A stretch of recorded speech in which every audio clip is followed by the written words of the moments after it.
बुकाड़ियों के टेबल पर आ गई है टिपरी वाली चाय। जी हाँ, वंदना सिंह जी की पुस्तक चाय की चाहत से, ज्योति झा की आवाज में।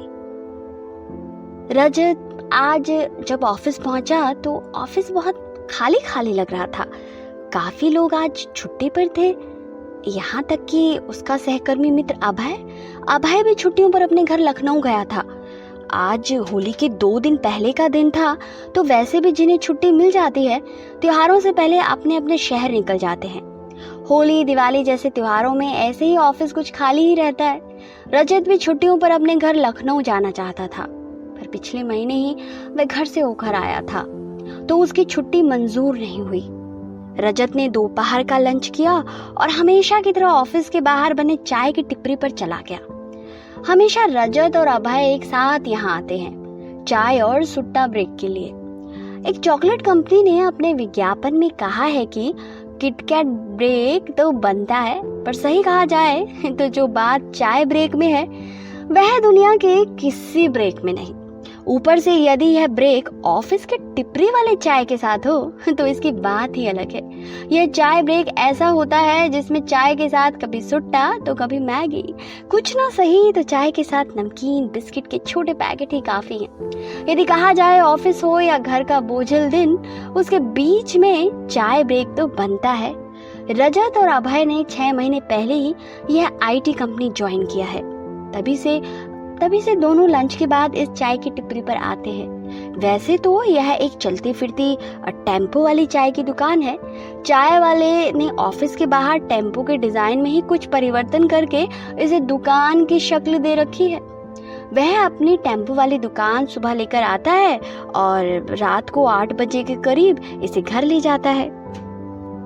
टिपरी का नाम था चाय पॉइंट, पर सच में ऑफिस आने वाले लोगों के लिए किसी टेंशन रिलीजिंग पॉइंट से कम न था, जहां सब अपने बॉस से लेकर कुलिक और गर्लफ्रेंड तक के टेंशन को रिलीज करते थे। उसके टिपरी पर सिर्फ चाय ही नहीं मिलती, बल्कि नमकीन, बिस्किट, रस्क, समोसे, मैगी और सीक्रेट पान मसाला तक मिल जाता था। सच कहा जाए तो आसपास के कंपनियों के कर्मचारियों के चाय ब्रेक का पूरा इंतजाम था इस दुकान पर। वैसे चाय की टिपरी चलती भी खूब है। उस दिन रजत अकेला था और टिपरी पर भी सामान्य दिनों से कम भीड़ थी। न जाने क्यों आज रजत ने चाय वाले से एक कप चाय के लिए कहा और पूछा, भैया तुम्हारा नाम क्या है? रामनाथ, चाय वाले ने जवाब दिया। रजत ने अगला प्रश्न किया, कहाँ के रहने वाले हो? दिल्ली के तो नहीं होगे? रामनाथ ने कहा, नहीं भैया, हम प्रतापगढ़ के हैं। अच्छा, रजत ने उत्साह से कहा, मैं भी लखनऊ का हूँ। रामनाथ भी सुनकर खुश हो गया। उसने कहा, तब तो भैया आप हमारे नजदीक के ही हो। यह सुनकर रजत ने सोचा, सही किसी अन्य प्रदेश में जब एक ही प्रदेश के लोग मिल जाएं, तो जितनी भी दूरी हो दोनों के शहर में, वह कितना अपना सा लगता है, कितना नजदीक का लगता है। रजत ने मुस्कुराकर सिर हिला दिया। रजत ने पूछा, यहाँ पर कब से हो? रामनाथ ने शीशे के गिलास में चाय पकड़ाते हुए कहा, वैसे दिल्ली में तो 17 साल से हैं। कमाने खाने के लिए अपने पड़ोस के चाचा के साथ आए थे। पहले तो अलग अलग काम किए, कम पढ़े लिखे थे, तो जहाँ पैसा मिल जाता था वहीं कमाने लगते थे। पर यहाँ चाय का दुकान लगाते लगाते 10 बरस हो गए हैं। रजत ने उस दिन रामनाथ को ध्यान से देखा। 37-38 वर्ष की उम्र में, ज्यादा का नहीं होगा। उस पर डाई किए हुए बाल और मूछें। रामनाथ सामान्य कदकाठी का व्यक्ति था। साफ सुथरे कपड़े, उस पर करीने से बाल कढ़े हुए थे। चाय की केतली के पास ही उसका एंड्रॉइड का फोन भी पड़ा था, जिसमें 90 के दशक के गाने के वीडियो चल रहे थे। तू शायर है, मैं तेरी शायरी। रजत ने अक्सर रामनाथ को 90 के दशक के गाने सुनते हुए देखा था, पर कभी कुछ पूछा नहीं। आज रजत ने न जाने क्यों उससे पूछ ही लिया, लगता है भैया आपको 90 के टाइम के गाने बहुत पसंद है। रामनाथ ने कहा, हाँ भैया, हमें गाने सुनने का बहुत शौक है, लेकिन आजकल के गाने हमें भाते नहीं हैं, कुछ मतलब ही नहीं निकलता। हमें तो शुरू से ही यही वाले गाने पसंद है, इसलिए ही तो हमने ये वाला मोबाइल लिया है, वरना बात करने के लिए हमारा पहले वाला नोकिया फ़ोन ही अच्छा था। अब तो हमें हर 6-7 महीने में बदलना होता है, नया नया मॉडल आ जाता है, तो हमारे बेटे को नया मॉडल वाला फ़ोन चाहिए होता है। अब बेटे को इतना शौक होता है तो हम भी उसे ख़रीद देते हैं, वह पुराना वाला फ़ोन हमें दे देता है। रजत का दिमाग चकराया, हर 6-7 महीने में नया मोबाइल फ़ोन। रजत सोचता था, यह लोग बड़ी मुश्किल से अपना घर ही चला पाते होंगे, इतनी जल्दी तो मैं भी फ़ोन नहीं बदलता। आगे रजत ने पूछा, और भैया बच्चे कहाँ पढ़ते हैं? यहीं कहीं सरकारी स्कूल में पढ़ते हैं? रामनाथ ने तपाक से जवाब दिया, नहीं भैया, 2 ही बच्चे हैं हमारे, एक लड़का और एक लड़की, दोनों को हम प्राइवेट स्कूल में पढ़ाते हैं। दोनों ही इतना मस्त अंग्रेजी बोलते हैं कि क्या बताएं। उसने उत्साहित होकर कहा, भगवान की कृपा रही तो हम उन्हें कॉलेज भी भेजेंगे। बेटा क्रिकेट अच्छा खेलता है, उसे स्कूल से अलग अलग शहर में ले जाते हैं खेलने के लिए। उसकी इच्छा हुई तो क्रिकेट ही आगे देश के लिए खेलेगा। उस दिन रजत को एहसास हुआ कि कई बार हम जैसा सोचते हैं वैसा वास्तव में नहीं होता है। कई बार हमारी सोच का दायरा इतना सीमित होता है कि हम सच्चाई समझ नहीं पाते, या यूं कहें हम सच्चाई देख नहीं पाते। रजत को न जाने क्यों और ज्यादा उत्सुकता है। उसने आगे पूछा, यहाँ किराए पर रहते हो? रामनाथ ने कहा, नहीं, अपना मकान है। 7 साल पहले छोटा सा प्लाट ले लिया था, तब जमीनें आज के भाव की तरह आसमान नहीं छू रही थी। कुछ सरकार से भी मदद हो गई तो प्लाट लेकर घर बना लिया। अब तो रजत से रहा नहीं गया। उसने पूछा, वैसे भैया दिन भर का कितना कमा लेते हो? रामनाथ ने हंसते हुए कहा, बस भैया, भगवान की कृपा से 2000-2500 रोज की कमाई हो जाती है। अब तो रजत का सिर ही घूम गया। उसने सोचा, ये कम पढ़ा लिखा चाय वाला दिन के 2500 कमाता है। 1000 भी अगर सामान की लागत का निकाल दें तो लाभ 1500 रुपए। रजत का दिमाग तेज हिसाब करता जा रहा था। यदि 1500 रुपए का एक दिन लाभ तो 30 दिन का लाभ 45,000, यानी 45,000 रुपए कम से कम यह चाय वाला कमाता है प्रत्येक महीने।